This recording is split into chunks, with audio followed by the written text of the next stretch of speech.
Monsieur Lenormand commence ses opérations. Chapitre 1.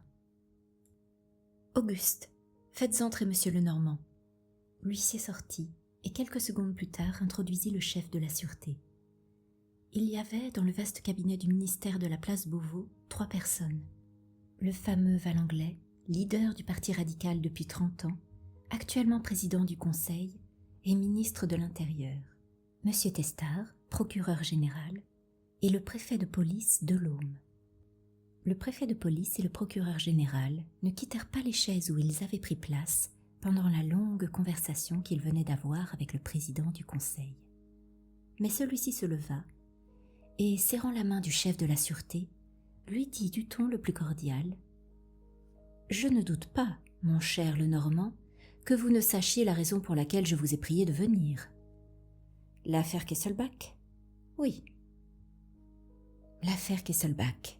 Il n'est personne qui ne se rappelle non seulement cette tragique affaire Kesselbach dont j'ai entrepris de débrouiller les chevaux complexes, mais encore les moindres péripéties du drame qui nous passionna tous 2 ans avant la guerre.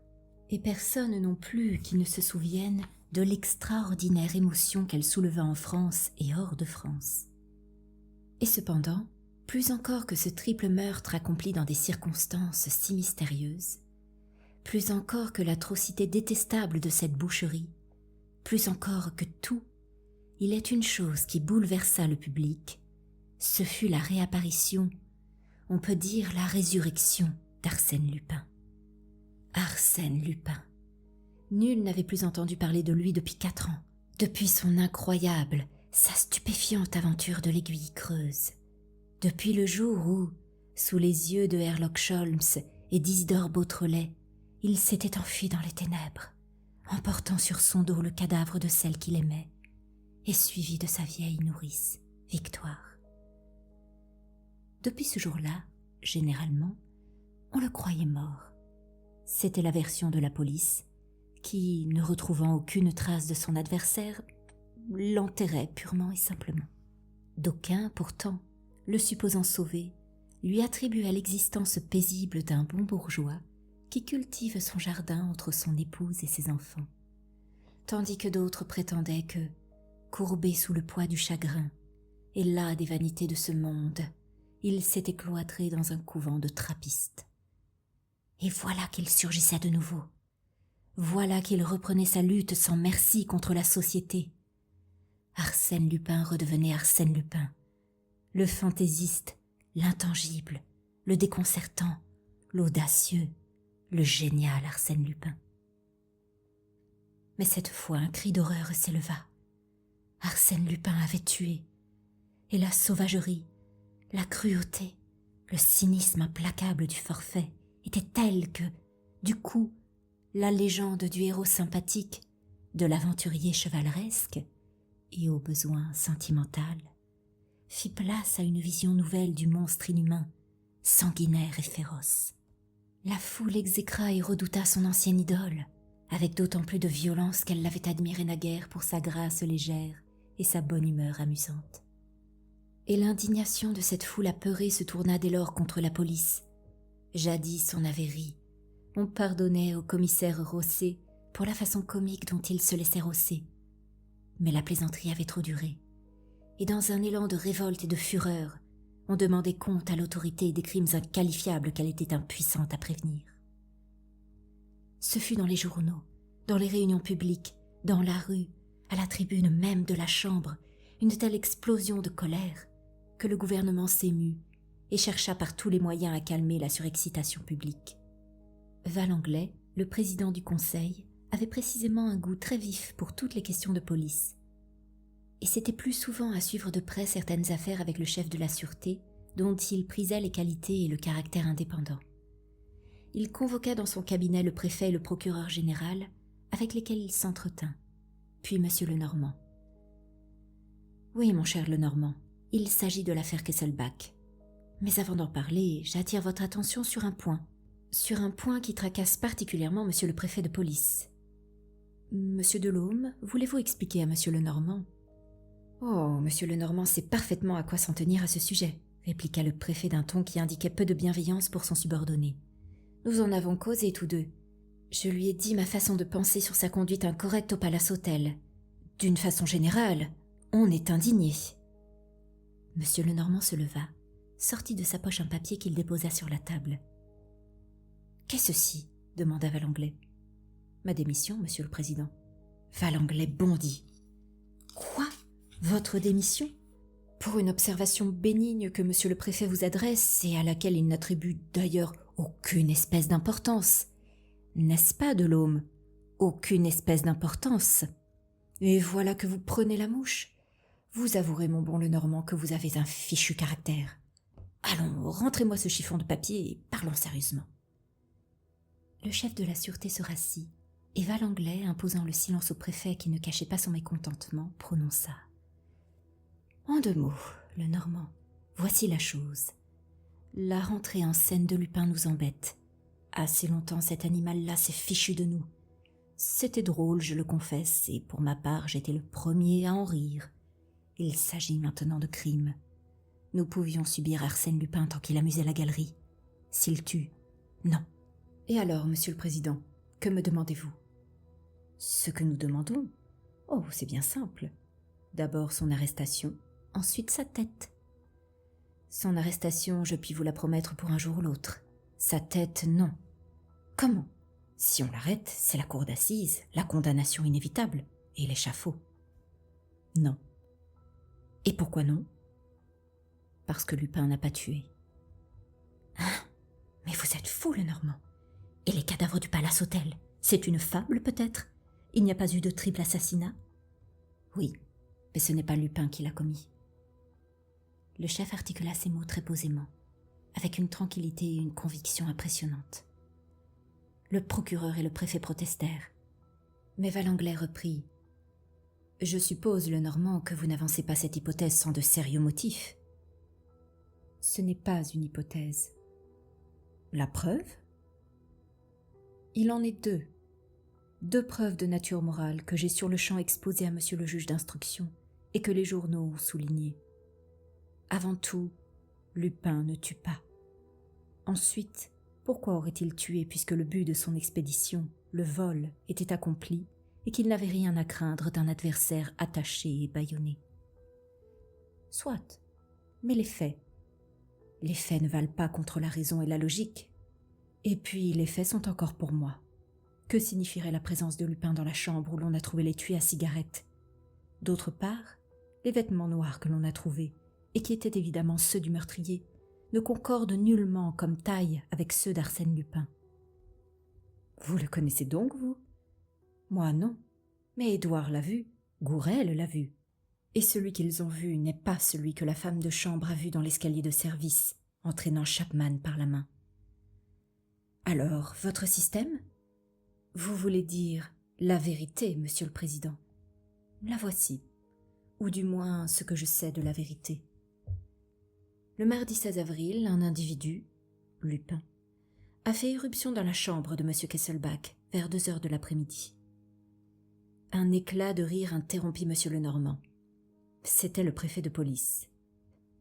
Laissez-moi vous dire, monsieur Lenormand, que vous précisez avec une hâte un peu excessive. Il est prouvé que, à 3 heures ce jour-là, monsieur Kesselbach est entré au Crédit Lyonnais et qu'il est descendu dans la salle des coffres. Sa signature sur le registre en témoigne. Monsieur Lenormand attendit respectueusement que son supérieur eût fini de parler. Puis, sans même se donner la peine de répondre directement à l'attaque, il continua.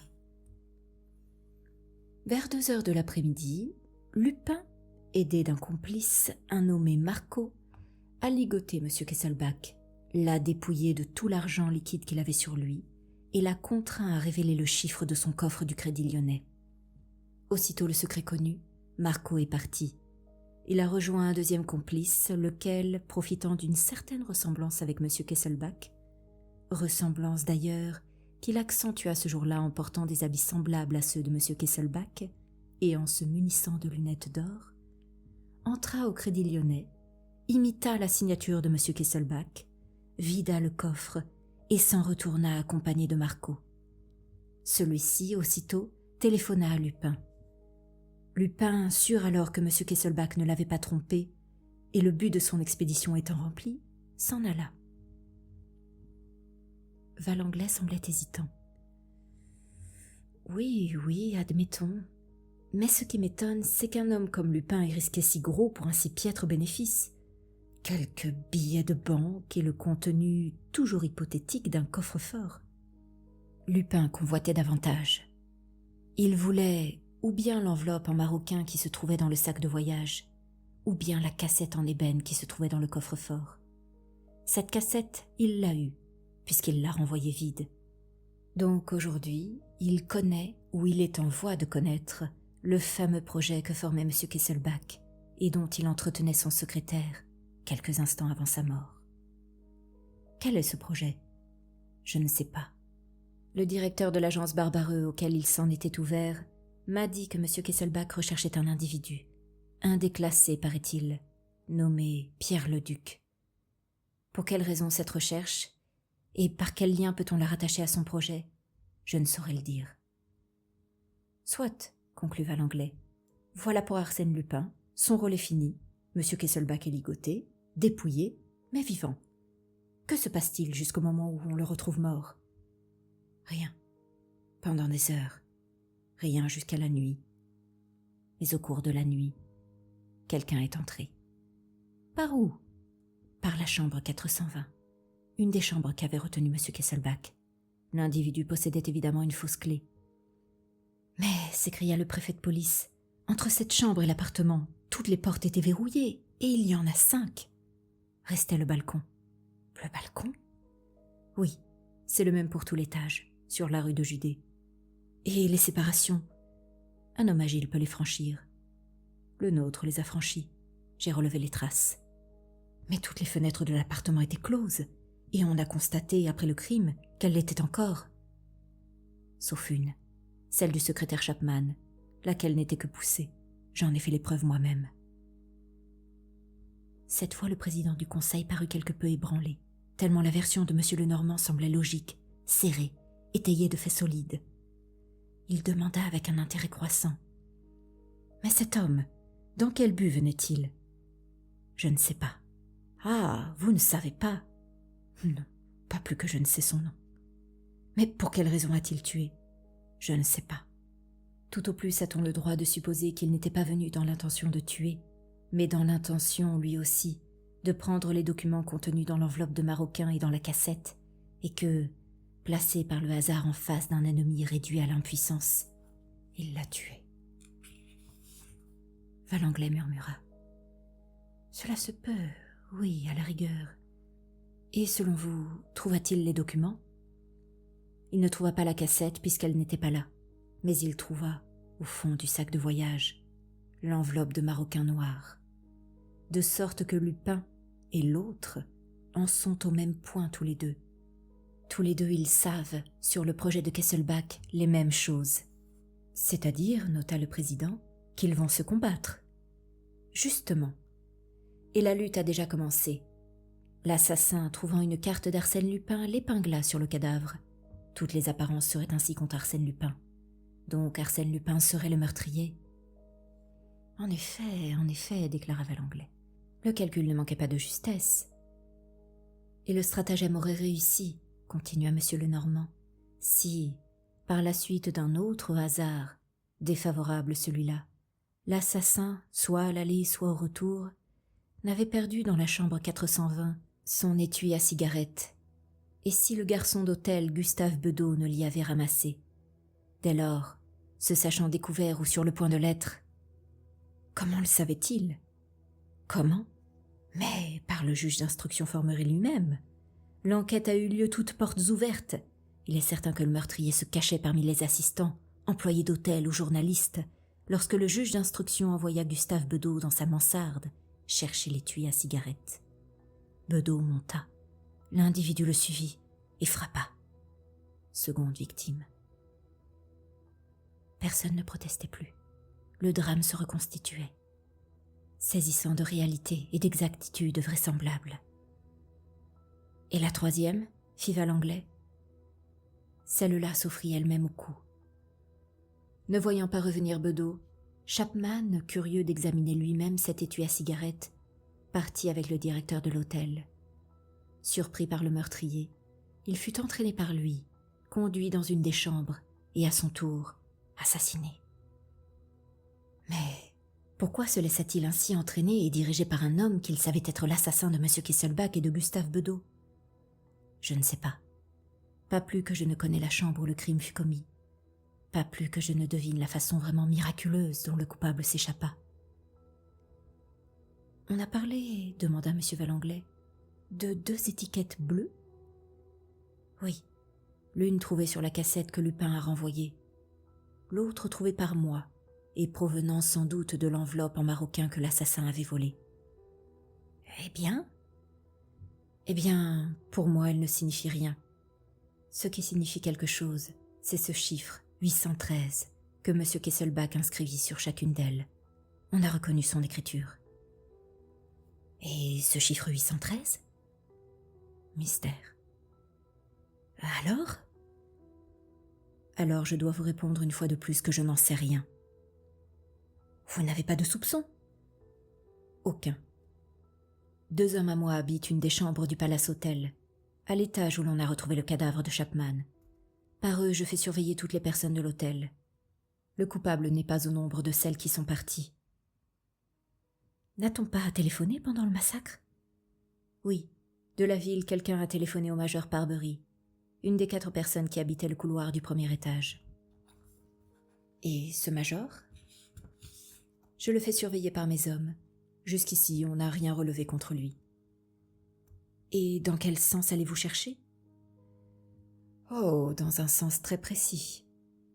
Pour moi, l'assassin compte parmi les amis ou les relations du ménage Kesselbach. Il suivait leurs pistes, il connaissait leurs habitudes, la raison pour laquelle M. Kesselbach était à Paris, et il soupçonnait tout au moins l'importance de ses desseins. Ce ne serait donc pas un professionnel du crime ? Non, non, 1000 fois non. Le crime fut exécuté avec une habileté et une audace inouïes, mais il fut commandé par les circonstances. Je le répète, c'est dans l'entourage de M. et Mme Kesselbach qu'il faut chercher. Et la preuve, c'est que l'assassin de M. Kesselbach n'a tué Gustave Bedeau que parce que le garçon d'hôtel possédait l'étui à cigarette, et Chapman que parce que le secrétaire en connaissait l'existence. Rappelez-vous l'émotion de Chapman sur la description seule de l'étui à cigarette. Chapman a eu l'intuition du drame. S'il avait vu l'étui à cigarette, nous étions renseignés. L'inconnu ne s'y est pas trompé. Il a supprimé Chapman, et nous ne savons rien que ses initiales, L et M. Il réfléchit et prononça. Encore une preuve qui est une réponse à l'une de vos questions, Monsieur le Président. Croyez-vous que Chapman eût suivi cet homme à travers les couloirs et les escaliers de l'hôtel s'il ne l'avait déjà connu ? Les faits s'accumulaient. La vérité, ou du moins la vérité probable, se fortifiait. Bien des points, les plus intéressants peut-être, demeuraient obscurs. Mais quelle lumière ! À défaut des motifs qui les avaient inspirés, comme on apercevait clairement la série des actes accomplis en cette tragique matinée. Il y eut un silence. Chacun méditait, cherchait des arguments, des objections. Enfin, Valanglais s'écria. « Mon cher monsieur Lenormand, tout cela est parfait. Vous m'avez convaincu. Mais au fond, nous n'en sommes pas plus avancés pour cela. » « Comment ? Mais oui, le but de notre réunion n'est pas du tout de déchiffrer une partie de l'énigme, que, un jour ou l'autre, je n'en doute pas, vous déchiffrerez tout entière, mais de donner satisfaction dans la plus large mesure possible aux exigences du public. Or, que le meurtrier soit Lupin ou non, qu'il y ait 2 coupables ou bien 3 ou bien un seul, cela ne nous donne ni le nom du coupable, ni son arrestation. Et le public a toujours cette impression désastreuse que la justice est impuissante. Qu'y puis-je faire ? Précisément, donner au public la satisfaction qu'il demande. Mais il me semble que ces explications suffiraient déjà. Des mots. Il veut des actes. Une seule chose le contenterait, une arrestation. Diable, diable, nous ne pouvons pourtant pas arrêter le premier venu. Ça vaudrait mieux que de n'arrêter personne, fit Valanglais en riant. Voyons, cherchez bien. Êtes-vous sûr d'Édouard ? Le domestique de Kesselbach? Absolument sûr. Et puis, non, monsieur le président, ce serait dangereux, ridicule, et je suis persuadé que monsieur le procureur général lui-même, il n'y a que 2 individus que nous avons le droit d'arrêter. L'assassin, je ne le connais pas, et Arsène Lupin. Eh bien, on n'arrête pas Arsène Lupin, ou du moins il faut du temps, un ensemble de mesures, que je n'ai pas encore eu le loisir de combiner puisque je croyais Lupin rangé ou mort. Valenglay frappa du pied, avec l'impatience d'un homme qui aime bien que ses désirs soient réalisés sur le champ. Cependant, mon cher Lenormand, il le faut pour vous aussi. Vous n'êtes pas sans savoir que vous avez des ennemis puissants, et que si je n'étais pas là, enfin, il est inadmissible que vous, Lenormand, vous vous dérobiez ainsi. Et les complices, qu'en faites-vous? Il n'y a pas que Lupin, il y a Marco. Il y a aussi le coquin qui a joué le personnage de M. Kesselbach pour descendre dans les caves du Crédit Lyonnais. Celui-là vous suffirait-il, monsieur le président? S'il me suffirait? Nom d'un chien, je vous crois. Eh bien, donnez-moi 8 jours. 8 jours? Mais ce n'est pas une question de jours, mon cher Lenormand. C'est plus simplement une question d'heures. Combien m'en donnez-vous, monsieur le président? Valenglay tira sa montre et ricana. « Je vous donne 10 minutes, mon cher Lenormand. » Le chef de la sûreté tira la sienne et scanda d'une voix posée. « C'est 4 de trop, monsieur le président. » Chapitre 2. Valenglay le regarda, stupéfait. « 4 de trop? Qu'est-ce que vous voulez dire? » Je dis, monsieur le président, que les 10 minutes que vous m'accordez sont inutiles. J'en ai besoin de 6, pas une de plus. Ah ça! Mais, Lenormand, la plaisanterie ne serait peut-être pas d'un goût. Le chef de la sûreté s'approcha de la fenêtre et fit un signe à 2 hommes qui se promenaient en devisant tout tranquillement dans la cour d'honneur du ministère. Puis il revint. Monsieur le procureur général, ayez l'obligeance de signer un mandat d'arrêt au nom de Delleron, Auguste, Maximin, Philippe, âgés de 47 ans. Vous laisserez la profession en blanc. Il ouvrit la porte d'entrée. « Tu peux venir, Gourel. Toi aussi, Dieuzy. » Gourel se présenta, escorté de l'inspecteur Dieuzy. « Tu as les menottes, Gourel ?»« Oui, chef. » Monsieur Lenormand s'avança vers Valenglay. « Monsieur le Président, tout est prêt. Mais j'insiste auprès de vous de la façon la plus pressante pour que vous renonciez à cette arrestation. Elle dérange tous mes plans. Elle peut les faire avorter. Et pour une satisfaction somme toute minime, elle risque de tout compromettre. » Monsieur Lenormand, je vous ferai remarquer que vous n'avez plus que 80 secondes. Le chef réprima un geste d'agacement, arpenta la pièce de droite et de gauche en s'appuyant sur sa canne, s'assit d'un air furieux, comme s'il décidait de se taire. Puis, soudain, prenant son parti, « Monsieur le Président, la première personne qui entrera dans ce bureau sera celle dont vous avez voulu l'arrestation. Contre mon gré, je tiens à bien le spécifier. » Plus que 15 secondes, Lenormand. Gourel, Dieuzy. La première personne, n'est-ce pas? Monsieur le procureur général, vous avez mis votre signature? Plus que 10 secondes, Lenormand. Monsieur le Président, voulez-vous avoir l'obligeance de sonner? Valenglay sonna. L'huissier se présenta au seuil de la porte et attendit. Valenglay se tourna vers le chef. « Eh bien, Lenormand, on attend vos ordres. Qui doit-on introduire ?»« Personne. »« Mais ce coquin dont vous avez promis l'arrestation, les 6 minutes sont largement écoulées. »« Oui, mais le coquin est ici. »« Comment? Je ne comprends pas. Personne n'est entré. »« Si. »« Ah ça! Mais voyons, Lenormand, vous vous moquez de moi. Je vous répète qu'il n'est entré personne. » Nous étions 4 dans ce bureau, monsieur le président. Nous sommes 5. Par conséquent, il est entré quelqu'un. Valenglay sursauta. « Hein? C'est de la folie. Que voulez-vous dire ?» Les 2 agents s'étaient glissés entre la porte et l'huissier. Monsieur Lenormand s'approcha de celui-ci, lui plaqua les mains sur l'épaule et d'une voix forte. « Au nom de la loi, d'Aileron, Auguste, Maximin, Philippe, chef des huissiers à la présidence du Conseil, je vous arrête. » Valenglay éclata de rire. « Ah, elle est bonne, celle-là est bonne.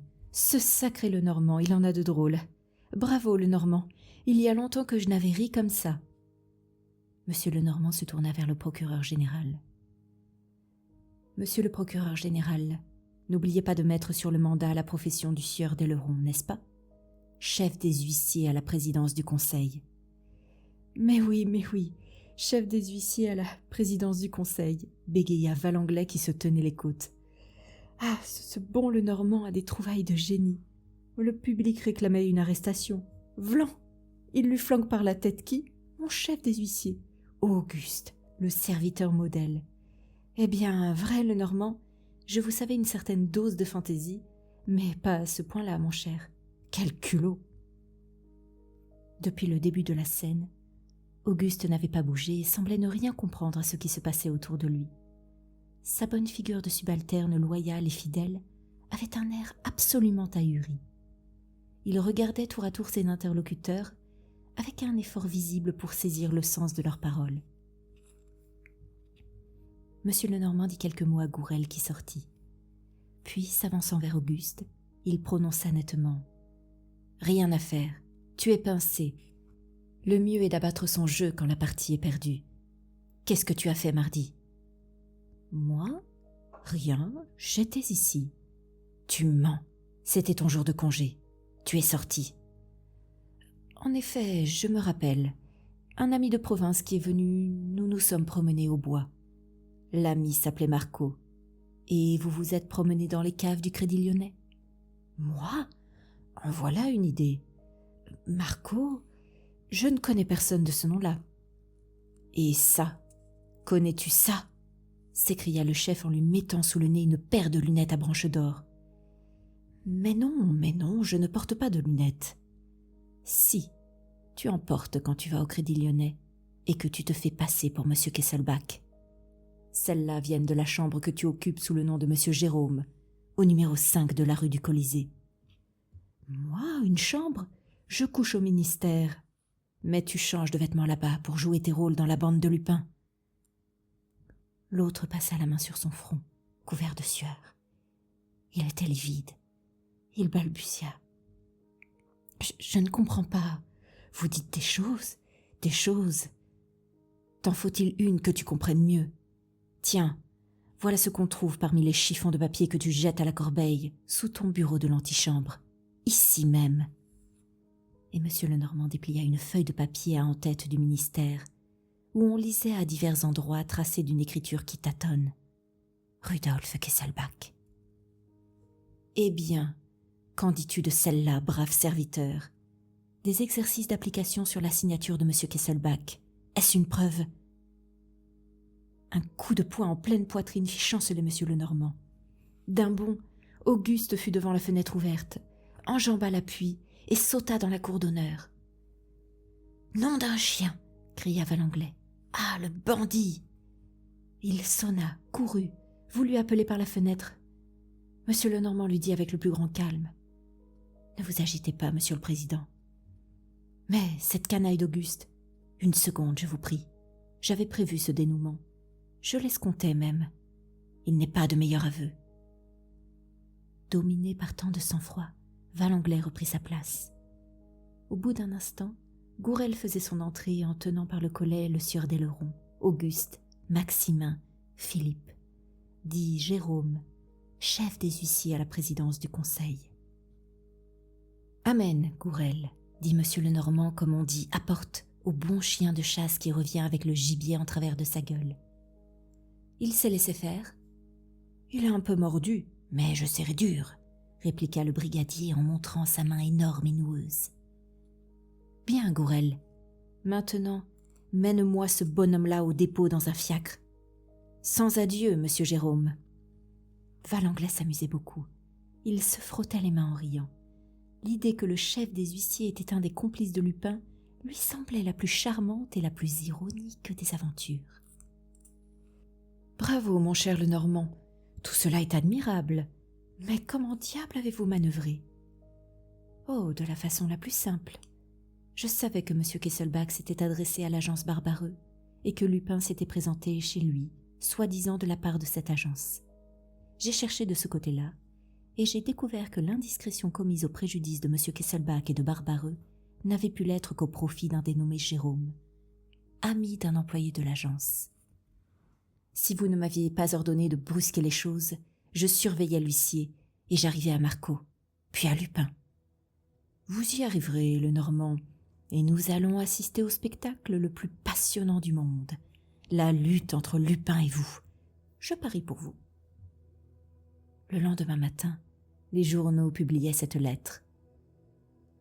Lettre ouverte à M. Lenormand, chef de la sûreté. Tous mes compliments, cher monsieur et ami, pour l'arrestation de l'huissier Jérôme. Ce fut de la bonne besogne, bien faite et digne de vous. Toutes mes félicitations également pour la façon ingénieuse avec laquelle vous avez prouvé au président du conseil que je n'étais pas l'assassin de M. Kesselbach. Votre démonstration fut claire, logique, irréfutable et qui plus est véridique. Comme vous le savez, je ne tue pas. Merci de l'avoir établi en cette occasion. L'estime de mes contemporains et la vôtre, cher monsieur et ami, me sont indispensables. En revanche, permettez-moi de vous assister dans la poursuite du monstrueux assassin et de vous donner un coup d'épaule dans l'affaire Kesselbach. Affaire très intéressante, vous pouvez m'en croire. Si intéressante et si digne de mon attention que je sors de la retraite où je vivais depuis 4 ans, entre mes livres et mon bon chien Sherlock, que je bats le rappel de tous mes camarades et que je me jette de nouveau dans la mêlée. Comme la vie a des retours imprévus, me voici votre collaborateur. Soyez sûr, cher monsieur et ami, que je m'en félicite et que j'apprécie à son juste prix cette faveur de la destinée. Signé Arsène Lupin. Post-scriptum. Un mot encore pour lequel je ne doute pas que vous m'approuviez. Comme il est inconvenant qu'un gentleman, qui eut le glorieux privilège de combattre sous ma bannière, pourrisse sur la paille humide de vos prisons, je crois devoir loyalement vous prévenir que, dans 5 semaines, le vendredi 31 mai, je mettrai en liberté le sieur Jérôme, promu par moi au grade de chef des huissiers à la présidence du conseil. N'oubliez pas la date, le vendredi 31 mai.